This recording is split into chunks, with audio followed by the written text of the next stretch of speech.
উনি তো 50 ওয়াক্তের নামাজ, এইবার আল্লাহ পাক বললেন মাহবুব আপনি চলে যাচ্ছেন, কিছু তোহফা নিয়ে যান।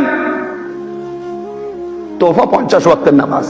যখন 50 ওয়াক্তের নামাজ উনি নিয়ে আসছেন, ওখান থেকে অর্ডার হয়ে গিয়েছে আল্লাহ রাব্বুল আলামিনের তরফ থেকে পাস 50 ওয়াক্তের নামাজ নিয়ে যখন আসছেন, একদম মিডিলে এসে দাঁড়িয়ে গেলেন একজন নবী। হুজুর আল্লাহ পাক আপনার কি দিলেন? বলে 50 ওয়াক্তের নামাজ। বলে হুজুর আমি আপনার 2-3-4 হাজার বছর আগে দুনিয়া ঘুরে এসেছি, আমি দেখে এসেছি ওখানকার মানুষ এবং তাদের নেচার, আচার, ব্যবহার। আপনার 50 ওয়াক্তের নামাজ পারবে না পড়তে, আপনি একটু কম করিয়ে নিয়ে আসুন। তো উনি যিনি বলেছিলেন, এই পরামর্শটা দিয়ে আমাদের উপকার করলেন, তো উনি কে ছিলেন? হযরত মুসা নবী আলাইহিস সালাম। ওই কামবাক মারদুদ ওয়াহাবিদের কথায় মুর্দা, আর এনাদের ওসিলা নেওয়া জায়েজ নয়। তাহলে কামবাক যদি হযরত মুসা নবী মুর্দা হবে, তো আসমানে গিয়ে কি করছেন?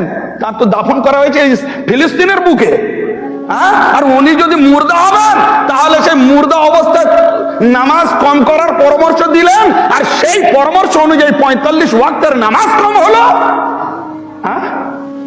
তা তোরা যখন জিন্দা, এত বড় বড় ইজতেমা হচ্ছে, টঙ্গীর ইজতেমা, আমাদের বাঁকড়ার ইজতেমা, পশ্চিম বাংলার মধ্যে কত ইজতেমা হয়, লক্ষ লক্ষ লোক হয়, তো একবার আল্লাহর কাছে ফরিয়াদ কর না যে আল্লাহ মুসা নবী তো মুর্দা, ওনার ইলতেমাসে যদি 45 ওয়াক্তের নামাজ কম হয়, তাহলে আল্লাহ গো আমরা এত লক্ষ লোক তোমার নামাজি কালামিরা জিন্দা হয়ে আমরা একটু প্রেয়ার করছি, আল্লাহ গো ভাই এশার নামাজ হোক বা ফজরের নামাজ হোক, এখন দুনিয়ার বড্ড কাজ কামের ঝামেলায় 5 ওয়াক্ত নামাজ পড়া যাচ্ছে না, আল্লাহ গো একটা নামাজ অন্তত কমিয়ে দেন, একটা ওয়াক্ত কমিয়ে দেন, আমরা জিন্দা হয়ে দোয়া করছি। এই জিন্দাদের আল্লাহ দোয়া কবুল করবে? ছেড়ে দেন একটা ওয়াক্তের, ছাড়ুন। আল্লাহ এই নামাজে 2টো করে সেজদা, একটা সেজদা কমিয়ে দেয়, একটা তোমার জন্য দেবো, কম হবে? করে দেখা। তাহলে কে জিন্দা আর কে মুর্দা দেখে নেন। ফিজিক্যালি এরা চলা নড়াফেরা করলে কি হবে? এরাই হচ্ছে মুর্দা। যারা আল্লাহর মাহবুব বান্দা, ওনারা মুর্দা নন, ওনারাই হচ্ছেন জিন্দা, আর হকিকত ওনারাই জিন্দা।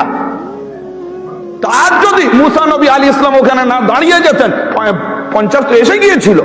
এইবারে আসুন লাস্ট মোমেন্টে, যখন এইবারে 45 কম হলো, আল্লাহ পাক বললেন হে আমার মাহবুব, আমি তো অ্যালটমেন্ট হয়েছিল কত 50, 45 কম হলো, 5 আছে, তা 5 আপনি নিয়ে যান। আমার যেটা মানে শিলমোহর পড়ে গিয়েছে সেটাই থাকবে। সেটা কি? আপনার 5 ওয়াক্ত নামাজ যদি কেউ ঈমান ও মুহাব্বতের সাথে আদায় করে, সওয়াব তার কম হবে না, ওই 50 ওয়াক্তেরই সওয়াব দেব।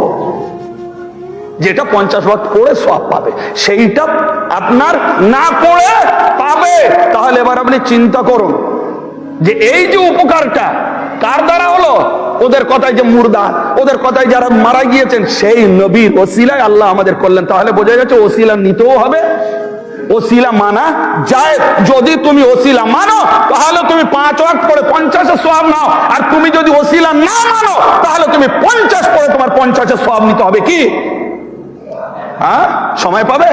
তবলিগও ভুলে যাবে 2 দিন পরে যে কিভাবে করব, সময় থাকবে না। তো 5 ওয়াক্ত পড়ার সময় পায় না, আর 50 সময় পাবে। তো যাই হোক, আমাদের এই নামাজ রাসূল পাকের, মাওলায় কায়নাত পাকের অতি পেয়ারা জিনিস, আমাদের হুজুর পাকদের অতি পেয়ারা জিনিস। কত সুন্দর হাই টপ ক্লাসের এই মসজিদ পাক করেছেন। কিসের জন্য? এই বছরে একবার আসার জন্য না, ডে নাইট 5 ওয়াক্ত নামাজ পড়ার জন্য।